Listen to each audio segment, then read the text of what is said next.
If you want to provide the ultimate customer experience, listen up because today we're going to talk about a few really good examples of this. So which one you want to do first? Netflix? Yeah. So I was scrolling on Twitter. The creator's name is Barcy at Hey Barcy, and he has a whole thread, guys, with these insane marketing psychological tactics. Yep. And the one that really stood out to me was Netflix visual psychology. As we all know, humans are visual creatures. A lot of people like to call themselves visual learners. Well, there are things that happen that we don't even realize. And Netflix does a genius job at this. Have you ever been scrolling on Netflix and you realize you see like the recommended for you based upon the things that you've watched in the past? There is an exact reason why Netflix does that. And it's because they only have a very short amount of time to catch your attention before you exit out and go try to find something else to watch on Hulu or another one of their competitor streaming services. So yeah, and here's a picture of the thread, guys. Barcy just says, a user looks at one for only 1.8 seconds, and if they can't find content on Netflix in 90 seconds, they'll leave the app. And Netflix, I'm sure, has done tons of research on this, so they are serving up things for you to find you something that you want to watch at ASAP, pretty much. Yeah, and it's really the way it works. We were talking about it's really the way it works. You get in there, you look, and it's like they don't give it to you. So I think this goes back to the customer experience and them measuring every little piece of their business and analyzing it and building the funnel to maximize, the conversion, right? The people that actually will click on a movie and watch it. So, man, it's just a brilliant customer experience. You're giving people, they're probably their best choices based on your past viewing. Yeah, and it's kind of like Spotify does that too, like your top picks or whatever it is. Yeah. Yeah. Well, that's a great example. There's another example. Years ago, I went to the Four Seasons Hotel in Hawaii, and I remember we checked in, and it was me and my wife and we had my kids with me, so there was I think 5 of us. And from the time we checked in to the time we left, and probably this was through 10, 15 different employees, every time I walked by somebody at the hotel, they knew what my name was, but they also knew my wife's name, and they knew my kid's name, and they knew the nanny's name, and I see him with everybody else, and I'm thinking, how the heck are they doing this? But it always made you feel so good because you felt like you were the only one there, because how could these people possibly know everybody? So you must have really stuck out maybe, and boy, you made an impression on people. But they're then, like, remember that guy? Yeah. But so years later, I'm talking to a customer of ours who wrote the manual for Four Seasons. And I said, hey man, I went to a Four Seasons, and this has really stuck in my head since then. They made such an impression on me and my family.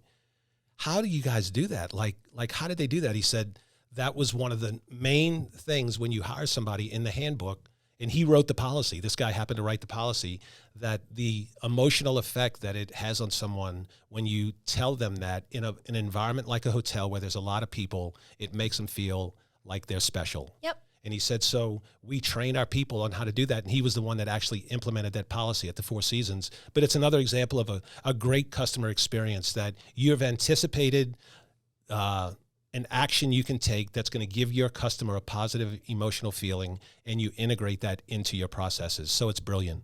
And guys, and as we talk about this, I remember things like that. Like one of my favorite boutiques used to be Jolie Girl, and I would drive 45 minutes from my house in Prairieville all the way to this little boutique in like Watson or Walker area.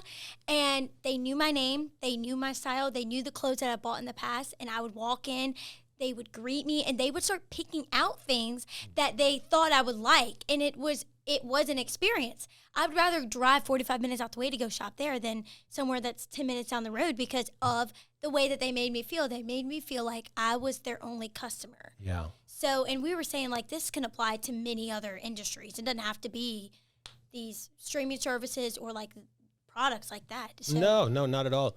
In fact, just this Christmas, my wife shops at a place called Angelique in New Orleans, a great, clothing boutique for women.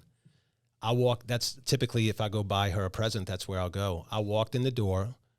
I start to look around, and the girls know me there. And the next thing you know, they're like, hey, Sean, here's some things that they were picking out things based on things, and everything they picked out is what I ultimately wound up buying. So they made the shopping experience just incredible. It was efficient. I was in and out. And everything was perfect that they picked out because they pay attention. They have a record of all these things, and they know and understand what she likes, even when it's me coming in there to buy it for her. It's like when you go out to eat at your favorite restaurant on date night, and they know your order. Yeah. And when you don't order your order, you know that they're going to say something to you. That makes you feel good. Especially if you got attention to detail. If you have a new chick with you and that happens, it's pretty impressive, right? Think about it. It's your first date. Ryan, do you have any examples of like anything that you can recall? No one said it. That was one of the things I was saying before, where you experience that and people know their name. And we go to a restaurant, me and Dana go to a restaurant, and it's like maybe every couple of weeks. But sure enough, the hostess knows our name. They know what table we like, and the waiter knows exactly. So you just said the restaurant. They already know what we ordered. So we sit down and the drinks are there, appetizers there, because that's what they know. It kind of makes you feel like, it gives you a good feeling, because for that brief moment, it's like, I didn't see them do that with anybody else, so we're probably the only ones. It's kind of, it's like, dude, it's a good play, man. It's a great customer service. That's for sure. If you can know your customers and anticipate that stuff, man, all the best restaurants do it. They all know. And good bars that you go to a lot of times, man, you pull up, they got your drink for you already ready to go. You don't say nothing. It's like there's a connection there, man. You guys have something going on, and that's a beautiful thing. That's when you have a thriving business. You understand how relationships work. You can anticipate your customer experience, and if you can do that, then that person is going to spend the money with you when they have the opportunity. And we had just talked about this in our podcast from yesterday, the know, like, and trust. Yep. I mean, when we're entering a recession, customers are going to start thinking about, they are going to be dwindling down their purchases. You want to be a part of their purchases still because you want to have that relationship with them. Yep. Well, the only way you can really do that is by creating the ultimate customer experience. That's it. Yeah, try and apply a few of these tactics.